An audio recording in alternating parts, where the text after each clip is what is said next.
están? Bienvenidos. Esto es A Tu Salud. Vamos hasta las 17 horas con todo lo que vos necesitas saber para cuidarte, para prevenir enfermedades. Nacer sanos es una fortuna que debemos saber administrarla para llegar en paz, sanos, hasta la vejez. Hoy vamos a hablar de esto, del estrés versus la longevidad. Vamos a hablar de la medicina ortomolecular. ¿Qué es el estrés? El estrés es un estado de tensión física y emocional originado como reacción a un estímulo o presión, ya sea positivo o negativo. Se trata de un estado de defensa que, en pequeñas dosis, ayuda al organismo a reaccionar y adaptarse a los acontecimientos.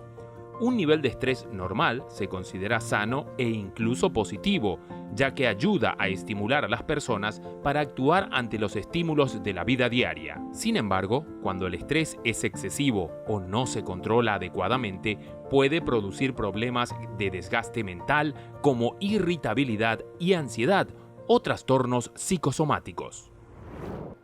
Líderes en higiene son los productos de Dumox y en este caso con este aroma a té verde y limón, el alcohol bactericida. Te lo recomiendo. Como ya les adelantábamos, vamos a hablar de la medicina ortomolecular y todos los beneficios que nos puede dar esto para llegar a una tercera edad saludable. Ya nos acompaña el doctor Alberto Concolino. Él es experto en medicina ortomolecular. Doctor, ¿cómo estás? Bienvenido a Tu Salud. Gracias por acompañarnos. Gracias a vos. Primera vez que viene a Tu Salud. Entonces, doctor, gracias. No, gracias a ustedes por la invitación. Bueno, doctor, ¿cómo podemos llegar sanos a la tercera edad o siendo abuelitos ya? Es muy buena la pregunta porque cuando nos invitan a alguna conferencia sobre envejecimiento, yo siempre planteo un ejemplo. Sí. Los que hemos tenido la suerte de nacer sanos, tenemos que comprender desde jóvenes que somos millonarios en salud. De cómo administremos esa fortuna va a ser nuestra jubilación. Muy bien. Me encanta esa relación. ¿Cómo hacemos para tener una jubilación saludable? Tomo esa palabra. Bueno, hay varias cosas para hacer. En realidad es todo un trabajo. Envejecer. Sí. Lo que pasa es que sería interesante definir qué es el envejecimiento y qué tipo de envejecimiento hay. Una cosa es envejecer con salud. Es fenómeno que se le llama senescencia, es decir, cuando administramos bien nuestra fortuna. Sí. Y otra cosa es envejecer con patologías, es decir, con enfermedades. A eso se le llama senilidad. Sí. En realidad lo que tratamos de hacer a través de la medicina ortomolecular es llegar a la senescencia, no llegar a ser seniles. ¿Desde qué edad nosotros tenemos que preocuparnos, pero por sobre todas las cosas, ocuparnos de esto? ¿Vos querés que yo te diga con fanatismo o sin fanatismo la respuesta? Y de ambas. Ambas. Si es con fanatismo, desde que nacemos. Sí. Y si es sin fanatismo, a partir más o menos de los 20 años. O sea que yo ya estoy pasado de eso. Vos tenés que Tengo preocuparte. 36. Tenés que preocuparte porque tenés que empezar. Sí. Con 20 años que tenés que empezar. ¿Cómo tengo que empezar? Bueno, era como yo te decía antes, es un trabajo. Es decir, tenés que apoyarte en un trípode que tiene que ver con la reeducación alimentaria. Fíjense que yo no estoy hablando de dietas, estoy hablando de reeducación alimentaria. Ese mito de que para alimentarse bien hay que comer feo no es correcto. Es decir, se debe uno alimentar bien y comer rico. Sí. Eso por un lado. Entonces, por eso no hablamos de dietas, hablamos de reeducación alimentaria y esa es una de las tareas que tiene que hacer el médico. Es decir, enseñarle a quien acude a la consulta cómo debe y cuándo debe comer. Sí. Es decir, Hipócrates decía que hay que tomar a la alimentación como un medicamento. Sí. Entonces, primer tema, reeducación alimentaria. Segundo tema, un plan de ejercicios programados que abarque tanto la parte aeróbica como la parte anaeróbica. Eso tiene que ir, digamos, ¿cómo decirte? Tiene que ser específico para cada paciente. No es que todos los pacientes Todos pueden hacer lo lo mismo. mismo. Eso no es correcto. O por lo menos no tiene nada que ver con la medicina ortomolecular. Y la tercera cosa es la que tenemos que hacer nosotros los médicos, que es orientarlos a los pacientes sobre las cosas que tiene que tomar, ingerir o hacer para realmente mantenerse sano. ¿Dónde entra ahí la medicina ortomolecular? ¿O es un todo? No, es decir, estas tres cosas que te dije forman parte de la medicina ortomolecular. O sea que ahí no va a entrar una medicación o sí va a entrar. Sí puede entrar, es decir, siempre me hacen esta pregunta. Sí. Y realmente es una pregunta que yo detesto contestar. ¿Sí? Te explico por qué. Porque la medicina es una sola. Sí. Es decir, cuando hablamos de que medicina ortomolecular es una medicina nueva, eso no es cierto. Realmente no es cierto.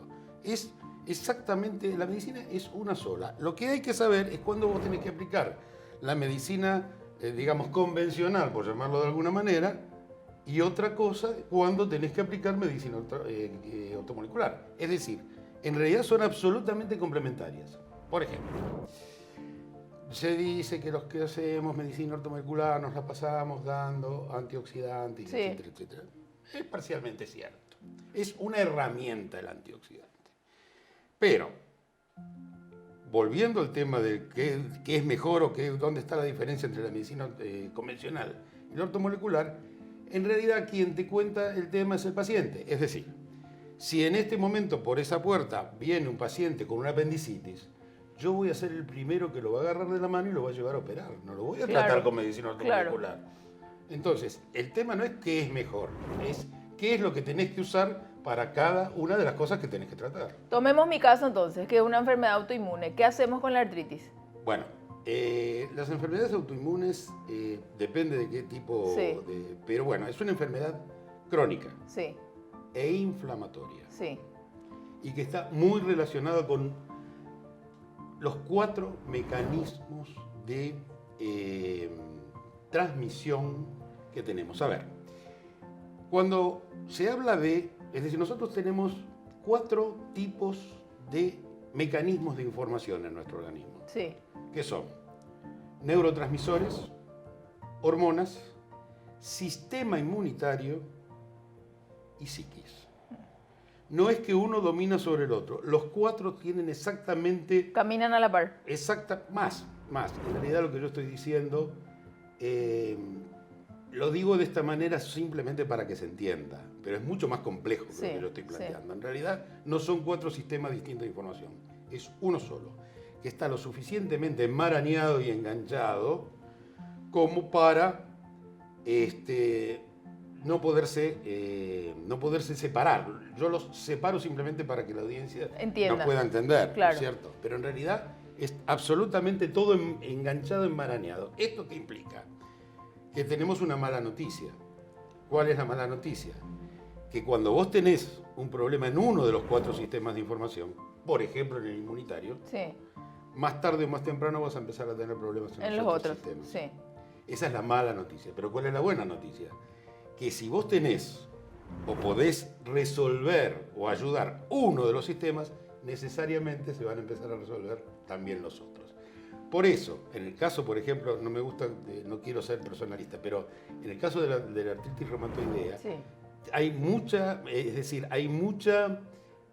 relación con la parte hormonal y sobre todo con el aspecto emocional, Sí, con el aspecto psíquico. con el estrés. Ahora hablemos de eso, doctor, porque el estrés hoy es la pandemia también del momento. De hecho, que era lo que ya nos anticipaban también otros psicólogos y psiquiatras. Nos decía, la pandemia que se viene es la de la salud mental. Y lo peor de esto es que el estrés es tan silencioso que muchas veces vos podés llegar a pedir auxilio quizás un poco tarde ya. Claro. ¿Por qué? Si te parece, vamos a definir concretamente lo que es el estrés. Es decir, cuando hablamos de estrés, evidentemente hablamos del gran desastre. Y esto resulta que no es así. Sí, Nuestro organismo tiene el mecanismo de estrés como un mecanismo de defensa. Es decir, el estrés no es ofensivo, contrariamente a lo que todos piensan. sí, El estrés te puede salvar la vida. Claro, el estrés agudo. Es decir, Yo voy caminando de noche por la calle, vienen a asaltarme y ahí tengo dos alternativas. O lucho con quien me quiera asaltar o salgo corriendo. De las dos maneras estoy salvando la vida. Sí. ¿Está? Ahora, eso puede pasarte una vez en la vida, pero si todos los días hay alguien que intenta asaltarte, pasas del estado de estrés agudo, que es defensivo, Sí. a un estado de estrés crónico. Okay. Y eso sí es ofensivo. De ese estrés es el que hay que hablar, del estrés crónico. Que es también el que te lleva al envejecimiento, que es un poco el tema que tenemos. Claro que sí. Doctor, vos decías, el tratamiento tiene que ser personalizado, tiene que haber una alimentación, ejercicios y si es necesario medicinas, pero con dosis adecuadas para cada persona. Esa es la gran diferencia que existe entre la medicina, digamos, alopática, Sí. convencional y la medicina ortomolecular. Por ejemplo, si vos me decís hoy, leí en un artículo que necesito tomar vitamina D, una pastillita una vez al mes, que es lo que habitualmente hacen en la medicina convencional. ¿Cómo vos me decís en la medicina ortomolecular que es? ¿Cambia? Bueno, no. Es decir, la indicación es la misma. Sí. Es decir, es correcto. Es decir, la vitamina D, que en realidad no es una vitamina, sino una hormona, no es una vitamina. Sí. Eso es viejo ya. Sí, Pero bueno, seguiremos llamando la vitamina D porque es una cosa convencional. claro. Pero en realidad es una hormona. Por lo tanto, si es una hormona, ¿qué tiene de importante? Que transmite información. Sí, ¿Está? Entonces, hay muchas formas de dar la vitamina D. Una de las cosas que hace es modular o regular todo lo que tiene que ver con el sistema inmunitario. sí, Es decir, ahora con el tema del COVID es prácticamente imprescindible tener una buena dosis de vitamina D o tener una vitamina D en un nivel importante. ¿Por qué? Porque eso modula nuestro sistema inmunitario. ¿Qué significa que modula? Significa que regula. Es decir, es como un activo inteligente. Si falta, él actúa de más. Sí. Y si sobra, él actúa de menos. ¿Me explico? Sí. Por eso es tan importante en el sistema inmunitario, por ejemplo. En cuanto a costos, si bien todos tenemos un acceso como más rápido y gratuito por la salud pública en lo que tiene que ver a la medicina convencional, ¿de cuánto hablamos en costos? Depende de la patología. Sí. Depende mucho de la patología. Lo que pasa es que existe también el mito de que la medicina ortomolecular es una medicina cara. Cara, sí. Yo diría que es una medicina de alto precio, que es distinto a que sea cara.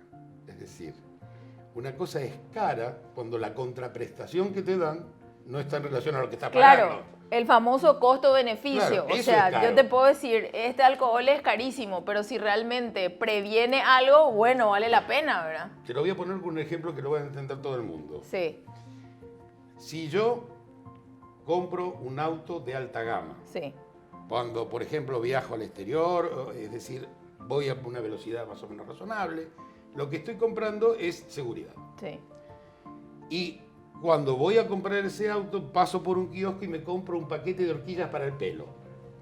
El auto me costó $50.000, el paquete de horquillas para el pelo, las que usan las mujeres, ¿no? Me costó $1. La pregunta es, ¿qué es más caro para mí? ¿El auto o el paquete de horquillas? El paquete de horquillas. Sí. Entonces una cosa es el precio y otra cosa es la contraprestación que te da de alguna manera lo que te brindan. ¿Vos aplicás la medicina ortomolecular ¿Conmigo? contigo? Yo fui uno de mis primeros pacientes. ¿Cuántos años tenés? Te puedo preguntar eso, porque a las No. mujeres no nos gusta que nos pregunten eso. Y a los pero- hombres tampoco. Tampoco. Para que la audiencia tenga una idea de cuántos años vos tenés y cuánto aparentás. 72 años. 72. No me estás mintiendo. Te puedo mostrar la cédula. Podemos mostrar la cédula No. después. Sí, Yo, sí. sinceramente, cuando él pasó ahí, yo le ponía 50, 55 a reventar, pero 72 años. Y ahí les quiero dejar el mensaje de que cuando hacemos bien las cosas funcionan. Sí, es decir, hay que hacer bien las cosas y tener un poquito de suerte también. Claro, ¿no es un cierto? poquito, hacer bien las cosas, un Porque, poquito de suerte claro. y alguien que te guíe en ese Y- proceso de... Y persistencia, ¿no es cierto? Persistencia. ¿Sabías que la ciencia busca la invención de un medidor del estrés? Es un pequeño estudio británico realizado en 2013. Se sometió a los participantes a una experiencia muy estresante, una prueba capciosa de matemáticas y una neutra, escuchar música clásica. Luego de medir la presencia de 6 sustancias en el aliento de los sujetos, los investigadores observaron que la prueba de matemáticas aumentaba 2 y reducía 4, quizás debido a la respiración más rápida. Este podría ser el primer paso hacia un medidor del estrés que permita diagnosticar trastornos que, con el paso del tiempo, aumentan el riesgo de infarto y apoplejía. Después de la pausa, te decimos cómo combatir el estrés. No te muevas de donde estás. Enseguida regresamos con más de A Tu Salud.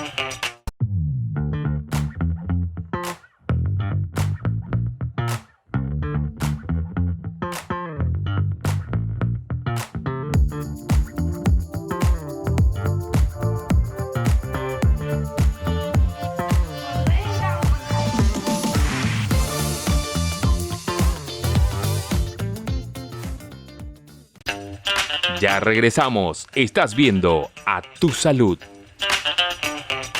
¿Sabías que el estrés produce un olor peculiar? El estrés emocional emite olores que el ejercicio físico no provoca. En 2009, investigadores de la Facultad de Medicina de la Universidad de Stony Brook en Nueva York hicieron correr a unos sujetos durante 20 minutos y a otros practicar caída libre con un instructor durante el mismo tiempo. Al introducir a miembros de un tercer grupo en tomógrafos cerebrales a olfatear muestras de sudor de los estresados, se les iluminó la amígdala, que rige las reacciones emocionales. El sudor de los corredores no tuvo efecto. Seguimos en A Tu Salud. Estamos hablando de una jubilación saludable. Me gustó el término que utilizó el doctor de la mano de la medicina ortomolecular. El doctor Alberto Concolino nos acompaña en esta tarde de sábado. A ver, doctor, quiero hacer énfasis en lo que vos decías, en la forma de prevenir desde los 20 años. Alimentación, ejercicios y ciertos complementos que necesariamente debemos consumir. Pero hoy también nos hablan mucho que dormir bien es clave. Y sinceramente, con el ritmo que llevamos, no todos tenemos la posibilidad de hacer eso. Yo te soy sincera, yo duermo 6 horas al día. Con respecto al sueño, Sí. Sin lugar a dudas es que hay dos cosas. Una cosa es la duración del sueño y otra cosa es la calidad del sueño. Ok. Es decir, vos podés dormir 10 horas. Qué bueno en cuanto a la cantidad que duermo. Pero si te despertás cada hora, evidentemente, ese sueño no es para nada reparador. Sí. El tema del sueño sí es algo realmente muy, muy importante. Es razonable que cuando somos jóvenes realmente durmamos menos. Uno de las cosas interesantes es que con el envejecimiento se va, también es cierto que personas que dormían 6 o 7 horas de jóvenes empiezan a dormir 5. Menos. Sí. Eso tiene una razón de ser. Volvemos otra vez a los sistemas de información. El sueño tiene que ver con un neurotransmisor, entre otras cosas, que se llama melatonina, que viene de la serotonina. Es decir, en realidad nosotros somos una gran, no me gusta usar esta palabra, pero es para que se entienda, una gran maquinaria bioquímica. Detrás de cada acción nuestra existen una serie de acciones, de reacciones bioquímicas que se tienen que dar de una determinada manera y en un determinado orden para lograr un resultado. Justamente, la palabra ortomolecular orto es equilibrio, es una palabra griega, y molecular viene justamente de molécula bioquímica. Sí. Entonces, en realidad, ortomolecular significa equilibrio bioquímico. Nosotros podemos decir, es decir, somos realmente seres tan complejos. Te voy a dar un tip de esto. Sí. La realidad es que vos tomás una célula, que ese es el ladrillito de los cuales estamos formados desde el punto de vista biológico y tenemos nada más que 60 trillones de células conforman nuestro organismo. Pero ellas no trabajan como se les da la gana, sino que justamente tienen que actuar de acuerdo a los sistemas de información que hablábamos en el bloque anterior. Es decir, si la información es buena, la célula va a actuar de la mejor manera posible.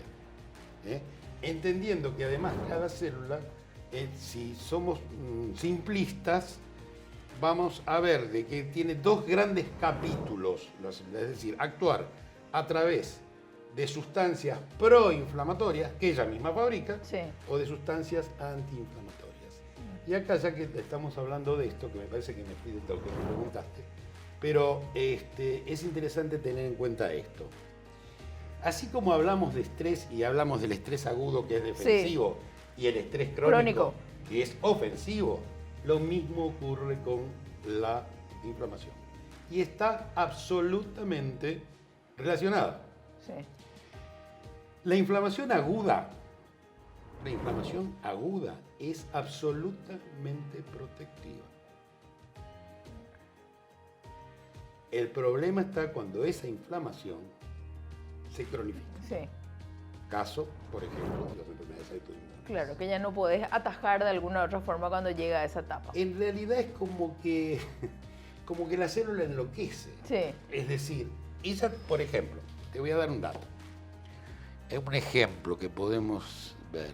A ver si lo podemos. Por ejemplo, suponte que vos te pinchás un dedito y empieza a salir sangre. Sí. Todos sabemos que en un momento dado para de salir esa sangre a través de un mecanismo que tenemos que se llama coagulación. Sí. ¿Ok? Muy bien.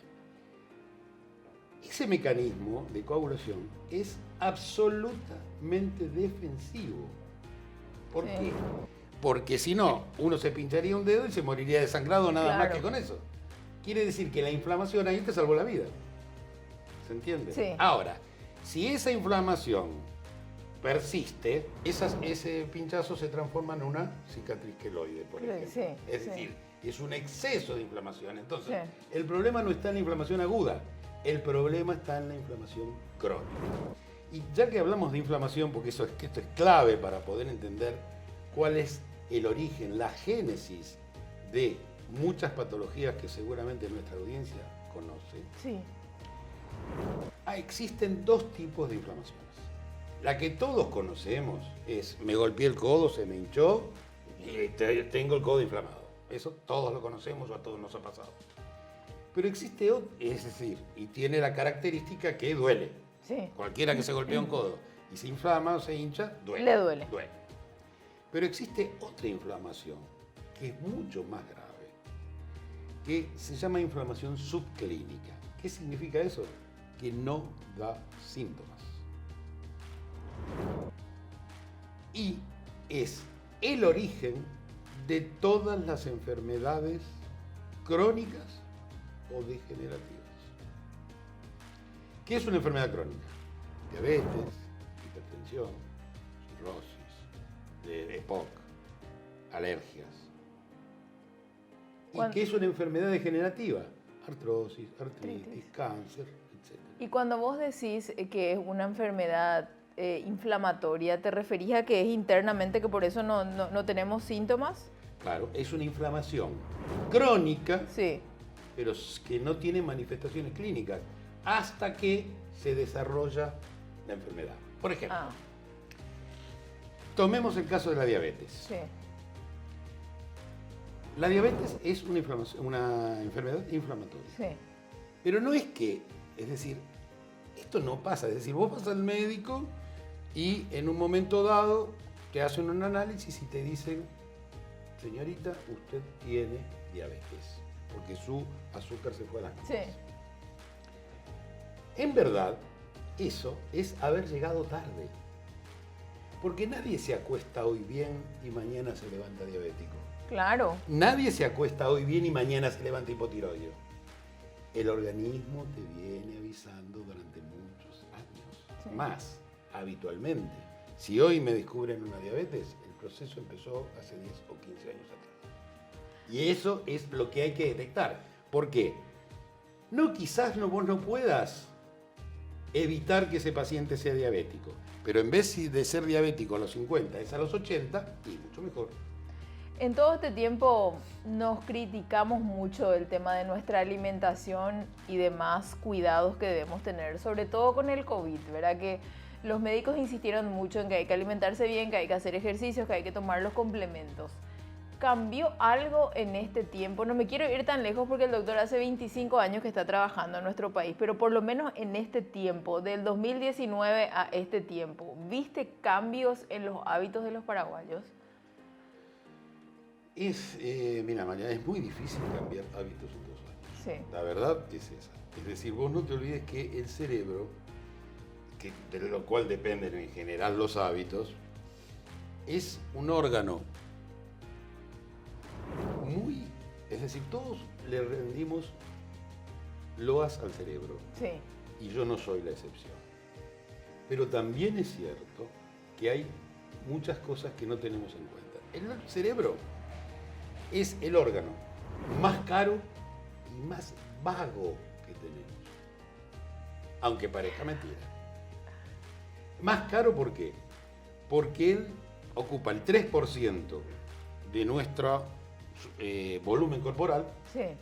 Y consume el 20% de la energía que producimos durante un día, cuando dormimos.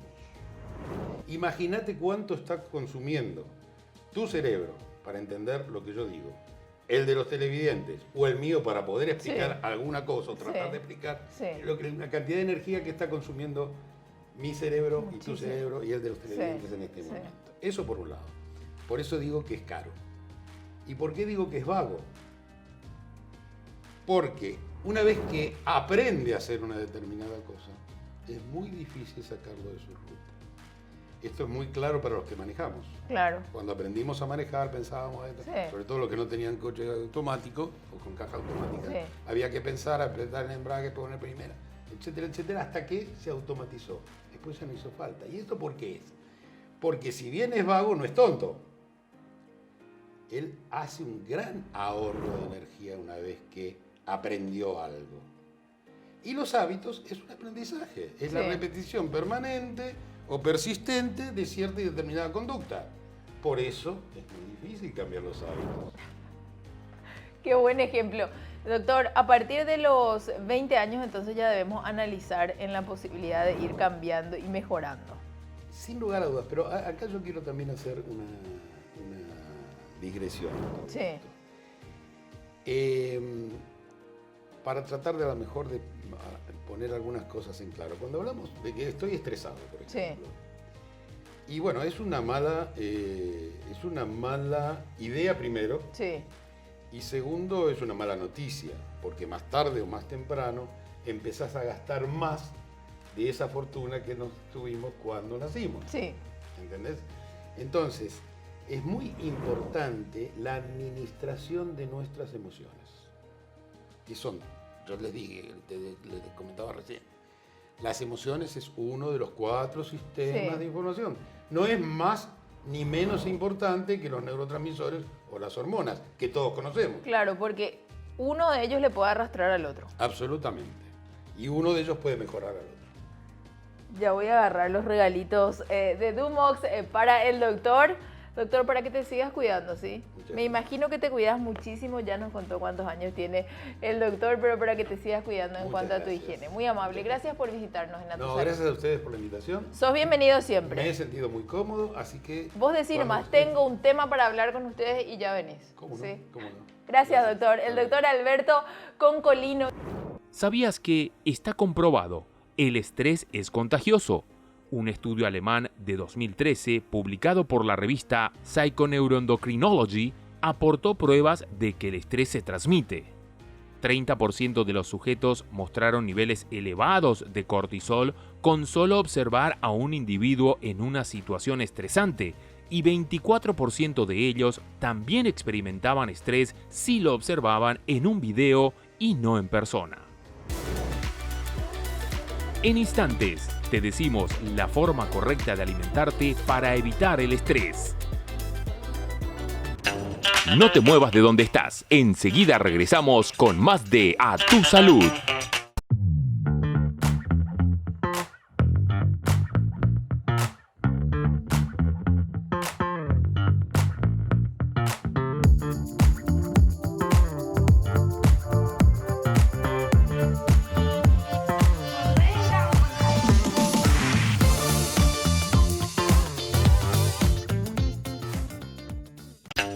Ya regresamos. Estás viendo A Tu Salud. ¿Sabías que para combatir el estrés es importante crear y mantener un horario de comidas? Esto permite evitar estar sin comer por demasiado tiempo y previene la fluctuación de sus niveles de azúcar. Es el turno de la nutrición en A Tu Salud. Ya conversábamos con el doctor Concolino acerca de la medicina ortomolecular. Una de las aristas de la cual él mencionaba es la alimentación. Y en este caso vamos a hablar de la alimentación antiestrés. Ya nos acompaña la licenciada Nadia Cáceres para hablarnos al respecto. Licenciada, ¿cómo estás? Bienvenida a Tu Salud. Gracias por acompañarnos. ¿Cómo estás? Muchas gracias por la invitación. Y sí, vamos a hablar de esto tan importante como es la alimentación y el estrés y cuál es la relación que tienen los alimentos con el estrés diario que vivimos. ¿Hay alimentos antiestrés o son hábitos de, por ejemplo, a la hora de comer, dejar de lado el celular? Bueno, hay muchos hábitos que se pueden hacer, inclusive desde la higiene del sueño. O sea, son muchos los factores que influyen para hacer que nuestra vida esté reducida en estrés, ¿sí? Sí. Y los alimentos juegan un papel fundamental. ¿Por qué? Porque tenemos una cascada hormonal en la cual los alimentos forman parte y pueden contribuir a que ese estrés y el cortisol, que es la hormona del estrés, disminuya en nuestro día a día. ¿Cuáles son esos alimentos, licenciada? Bueno, antes de nada yo quiero hablar de un cuarteto de hormonas, Sí. que son la oxitocina, la dopamina, la serotonina y las endorfinas. Sí. Estas 4 hormonas tienen que estar en un correcto equilibrio para que nuestros niveles de cortisol estén adecuados. ¿Y qué necesitan? Necesitan un aminoácido esencial que se llama triptófano. Sí. Y ahí entran los alimentos a formar parte fundamental de este equilibrio hormonal. Para que esas 4 funcionen bien. Supongo que, como siempre, nosotras las mujeres somos las que tenemos nuestras hormonas un poquitito más alocadas. Entonces ahí es donde tenemos que buscar el equilibrio. Tal cual. Sí, y dentro de este equilibrio hormonal también influyen otras cosas como el sueño, el descanso, el tener momentos de recreación, ¿verdad? De hacer un corte en cuanto al trabajo y lo que es higiene del sueño, que requiere, por ejemplo, que dormamos con luz baja, sin estar expuesto a la luz azul. Sí. Y también ciertos alimentos que habría que evitar o disminuir para que nuestro cortisol esté bajo por las noches y elevado por las mañanas.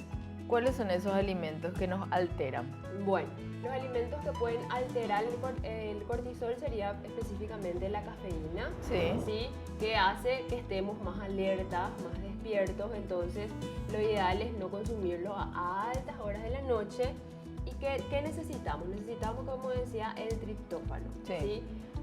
La cafeína y el triptófano pueden causar como una interacción, entonces por eso a la mañana siempre es mejor evitar el café, solo que estamos como muy acostumbrados a consumir café, ¿sí?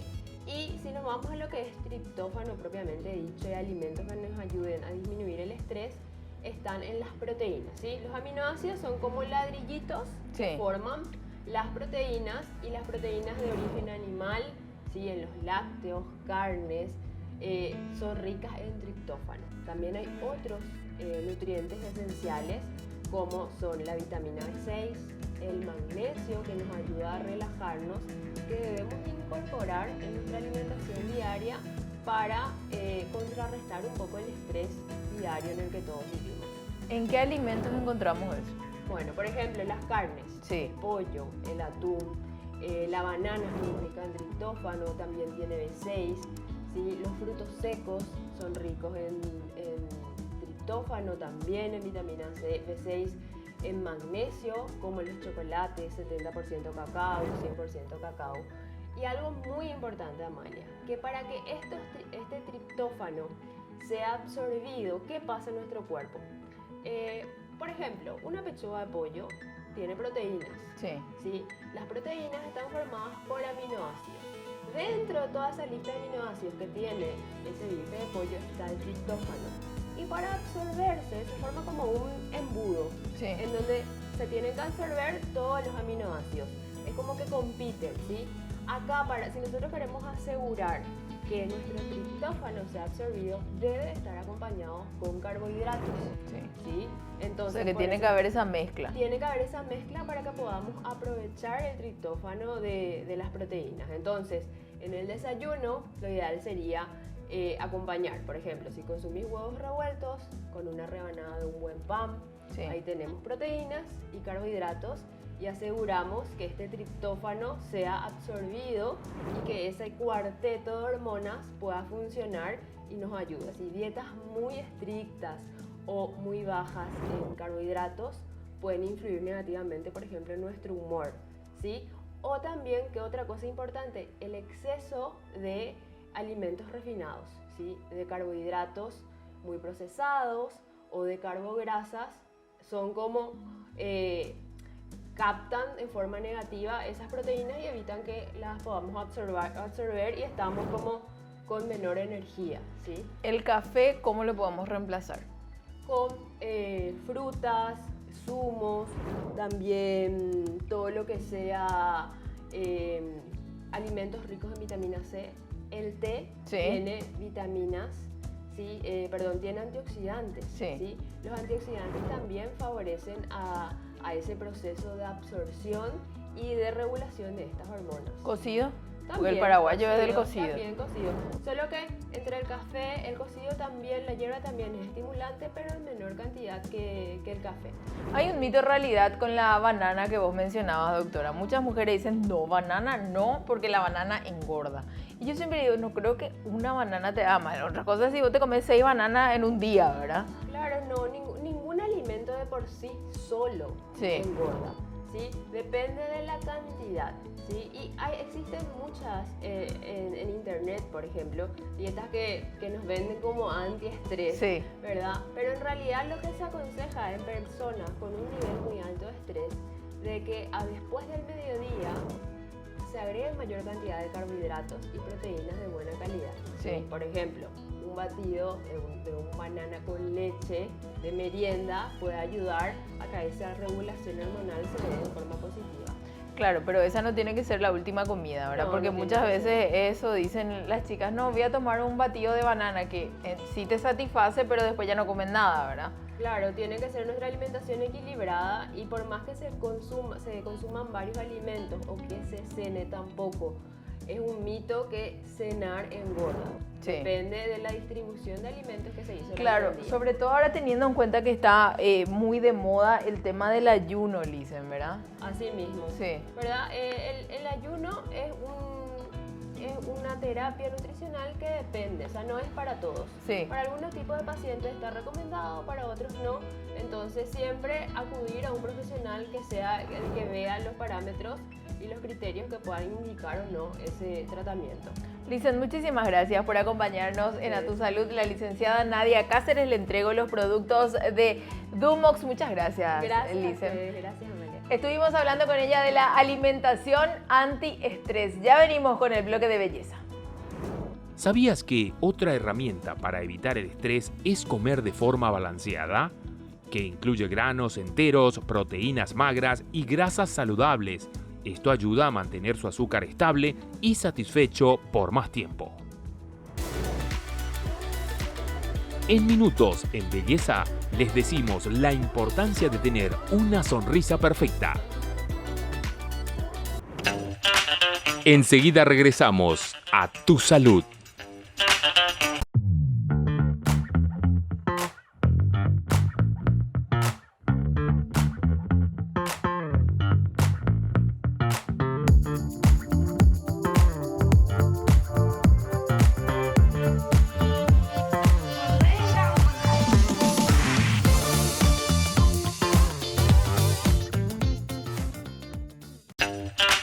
Ya regresamos. Estás viendo A Tu Salud.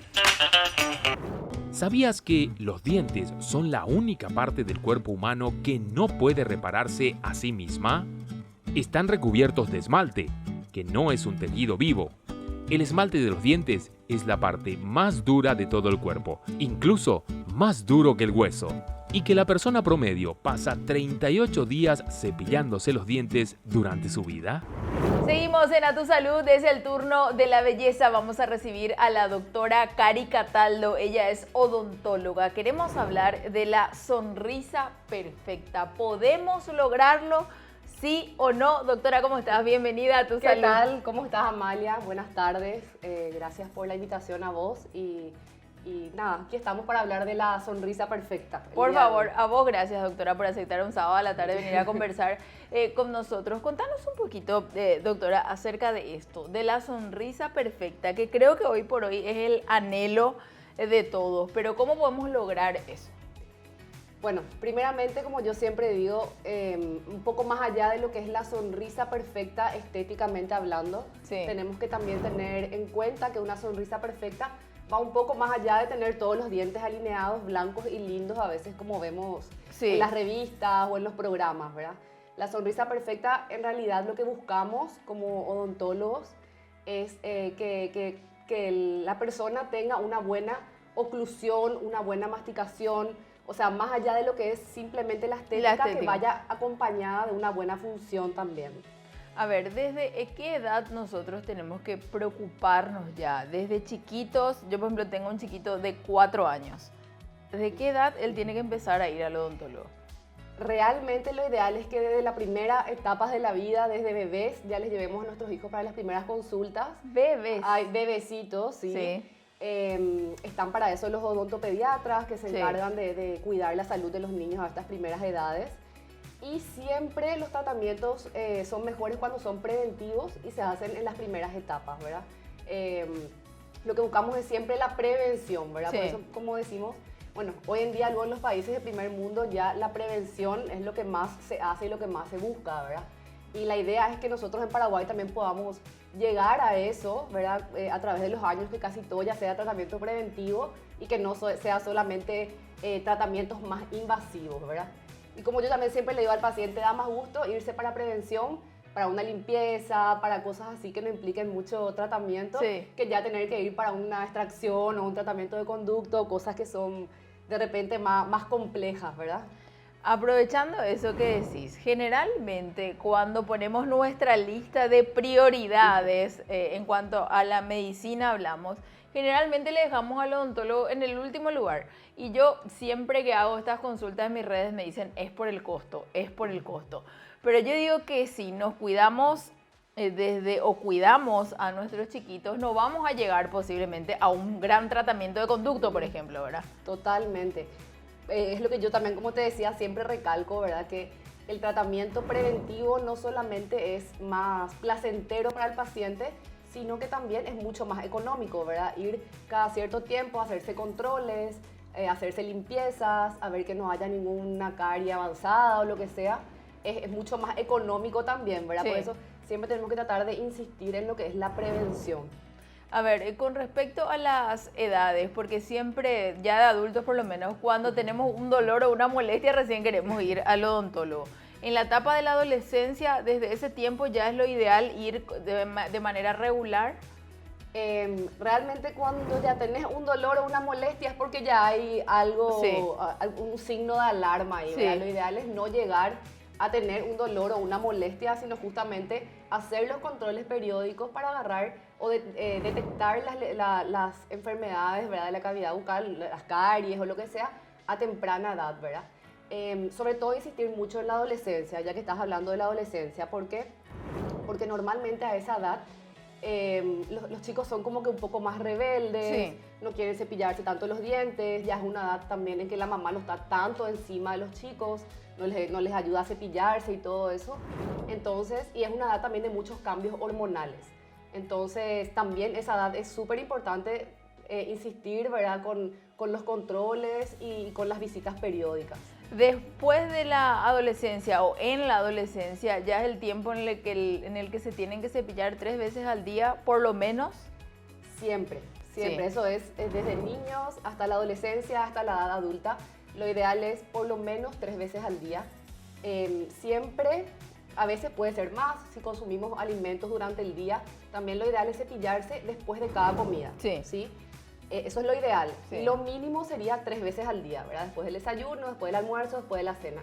el cepillado que yo siempre digo que es innegociable es el de la noche. Sí. Sí, o sea, ese es sí o sí, ¿verdad? Un buen cepillado, tomarnos un tiempito para cuidar de nuestra salud en ese horario de la noche, porque hay muchos cambios en la noche, la disminución de la saliva, entre otros factores que también hacen que haya más riesgo de cariogenicidad, ¿sí? ¿Cómo le podemos convencer a nuestros chiquitos de eso, verdad? Porque cuesta, sobre todo cuando son niños y ya posteriormente van creciendo con ese hábito, por llamarlo de alguna otra manera, ¿verdad? Yo creo que sobre todo, bueno, yo hago un poco más, atiendo más adultos que niños, ¿verdad? Pero por sobre todo es amigarle al niño con el odontólogo de temprana edad, ¿verdad? Que asista al odontólogo, que no tenga ese miedo, que ese no le tenga pánico. miedo, Eso sobre todo hay que insistir mucho en las primeras edades. Porque ya un adulto que llega con traumas o que llega con miedos a la edad adulta, ¿verdad? Ya generalmente la situación bucal es un poquito más compleja, ¿sí? Sí. Porque justamente no se va al odontólogo, porque tiene miedo, entonces cuando viene generalmente ya es tarde. Sí. Entonces a los padres siempre les insisto que le lleven a sus hijos desde temprana edad y que el odontólogo sea un amigo, ¿verdad? Y nada, eso, por sobre todo insistir a que haya un buen trato, ¿verdad? Entre el odontopediatra, que es el que se encarga del cuidado de los niños, y el odontólogo. Aprovechando que decías que vos mayormente atendés a adultos, estamos hoy por hoy como muy preocupados más que nada por lo que tiene que ver con la estética. Pero si no cuidamos lo que está por dentro, tampoco lo que se refleja por fuera se puede sanar de alguna otra manera, ¿verdad? Totalmente, que es lo que te decía al inicio del programa.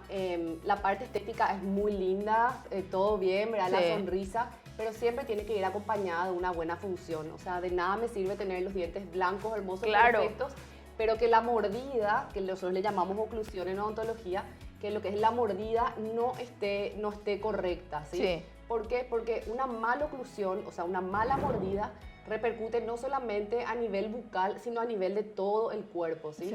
Los pacientes empiezan a tener problemas cervicales, problemas de columna, o sea, la repercusión es sistémica ya una vez que hacemos un tratamiento que no es correcto, digamos, ¿verdad? Doctora, muchísimas gracias por tu tiempo. Me voy a poner el alcohol gracias a vos por la invitación. para poder entregarte tu regalito que tengo acá para vos. Ay, muchísimas gracias. Para que te sigas cuidando. Gracias por acompañarnos. Gracias. Cuando gusten, aquí estaremos, y un saludo también a la teleaudiencia. Gracias. La doctora Cari Cataldo, ella es odontóloga, nos habló de la sonrisa perfecta.